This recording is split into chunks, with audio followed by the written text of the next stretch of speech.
Venant par avion de Calcutta, l'amiral Thierry d'Argentlieu est accueilli à Saigon par le général Leclerc, le brigadier général Gracie et le contre-amiral Graziani.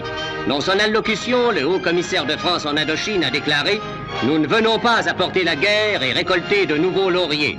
Nous venons rétablir l'ordre, le travail et la tranquillité. »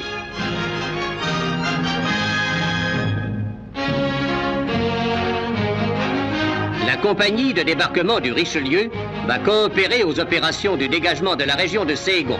Le commandement français va utiliser au maximum les possibilités de transport que représentent les rivières et les canaux.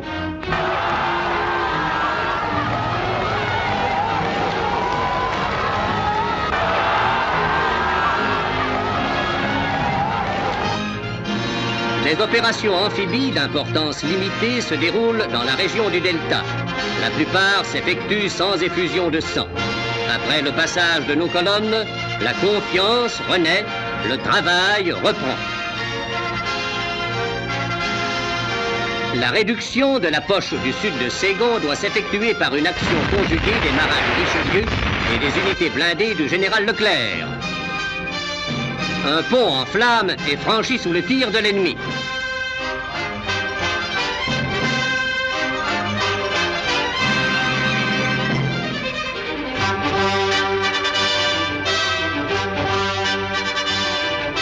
Mais malgré les difficultés qu'oppose la végétation, malgré les retards engendrés par les destructions du Viet Minh, la zone de paix s'étend avec l'avance de nos troupes.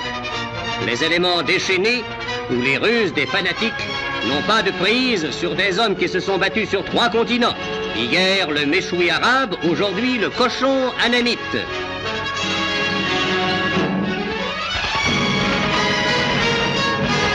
Gokong est pris.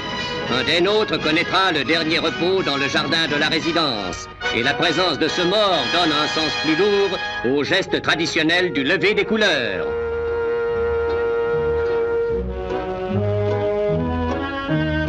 Des réfugiés anamites et chinois viennent se mettre sous la protection de nos troupes. Une nouvelle tâche, la principale, commence pour le corps expéditionnaire. Redonner confiance aux populations intoxiquées par les diverses propagandes qui ont polarisé la résistance à l'européen.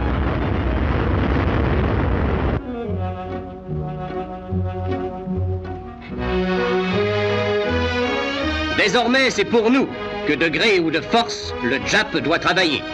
Bien des ponts ont été rompus par sa faute entre l'Europe et l'Asie.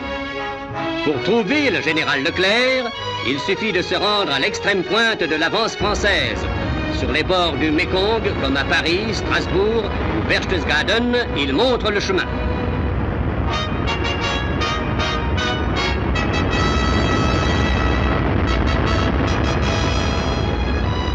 Après la jonction des unités de la 2e division blindée et des marins du Richelieu, la poche située au sud de Saigon se trouve verrouillée.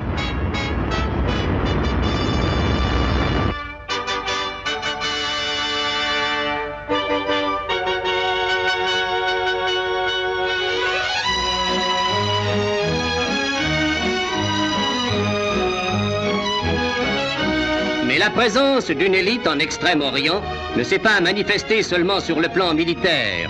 Les chefs du corps expéditionnaire savent que le maintien du prestige de la France n'est pas incompatible avec l'émancipation des autochtones. Et cette conception de notre rôle civilisateur est clairement exposée par le lieutenant-colonel Massu, qui dirige les opérations du sud de Saigon. Des injustices ont été commises. Nous sommes venus pour les effacer. Et pour prouver à la population anamite que bien loin des luttes fratricides qui actuellement l'opposent à nous, il existe une solution de justice et de paix dans le cadre d'une autonomie intérieure de l'Union française.